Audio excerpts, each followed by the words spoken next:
This interpretation would remain closed to the West until the Renaissance. Joe demonstrates the power of symbols when read mystically by connecting the imagery of the Greek pagan world to that of Christianity. He concludes with a pointed discussion of the core beliefs of the Christian Church. Now I want to introduce you to the symbolism of this Apollonian idea as it was reawakened in the Renaissance. This whole thing was really lost during the deep Middle Ages.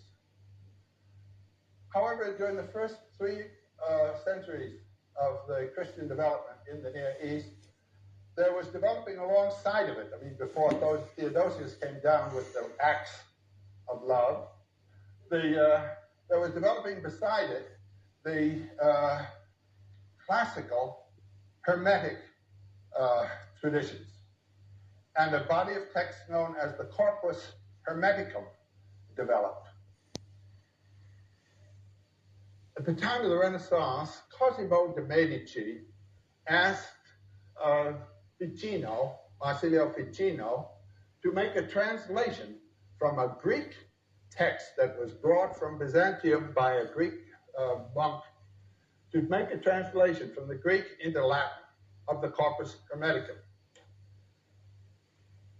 Ficino did so, and immediately medieval art took on a whole new radiance. Botticelli was absolutely filled with this, and what was recognized was that the symbolic imagery of the pagan world was equivalent in its mystic meaning to the mystically interpreted symbology of Christianity. There's a room in the Prado with about 5 Titians from this time, some of them of Old Testament, fallen in the Garden of Eden, others of classical themes, and they're all singing the same song. This was a great moment in the Renaissance, and it brought forth, as you know, a glory of art. And it came precisely from the inspiration of this translation of the Corpus Hermeticum, where the very symbols of the Christian cult, which, as we have seen, go back to the classical world, could be reinterpreted in terms of Hermetic rather than of Mosaic mythology. In the Borgia chambers of the Vatican, there is a great picture by Pinturicchio of the goddess Isis on a throne instructing 2 disciples. One of them is Hermes and the other is Moses. These are the 2 ways of reading symbolic forms. Hermes, the Hermetic symbolic way. Moses, the literal, prosaic, historical way. There are 2 aspects, and take the one you want. This is a fruit of this great moment. This is one page from a book called Practica Musica by a man named Scaphurius, and the date is 1493. And what it shows is the whole mystery of the 9 muses and the 3 graces in relation to the Ptolemaic sequence of the planets: Earth, Moon, Mercury, Venus, Sun, Mars, Jupiter, Saturn, and the fixed stars. I want to go through this now in some detail. It's a wonderful summation of both Renaissance and classical mysteries.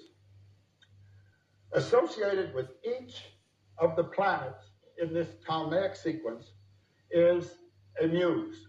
There are 9 muses. The muses are clothed. Art is the clothing of a revelation. When we get up here at the very throne of Apollo, we have 3 graces naked.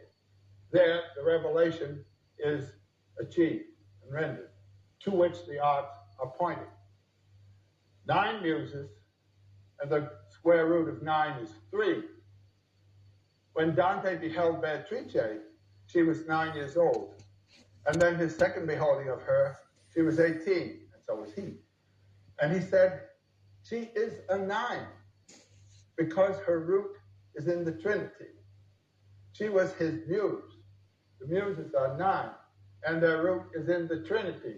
which in the Hermetic system is represented in female form, whereas in the Christian, it is in male form, the three persons in the one substance of the divine Trinity in its mystery.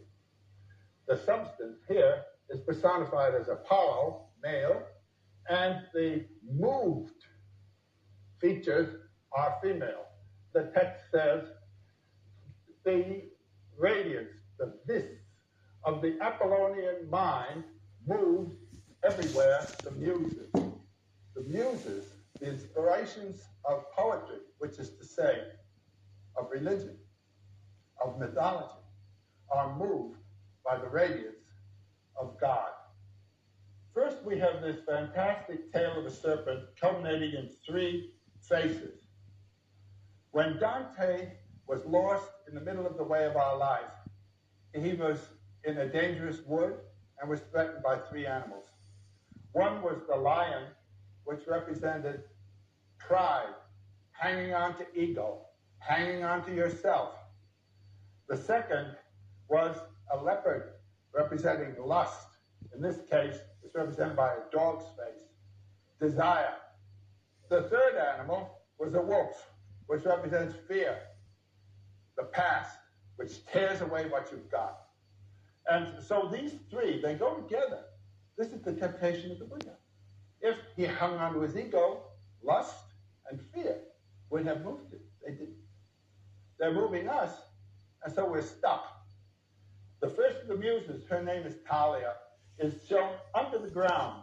She's called Silent Talia, because we can't hear her as long as we're hanging on to ego and fear and desire. We're not hearing the voice of the universe when we're hanging on to our own personal problem. So, relax. I think I showed here the figure of death playing the violin to the artist. Let death talk to you. And you break out of your ego pride. That means you've got to put your face in the mouth of the lion. Face the real experience of today. Don't reread it in terms of past experiences. One of the problems of Zen is that of having an experience. People talk about trying to learn the meaning of life. Life has no meaning. What's the meaning of a flower?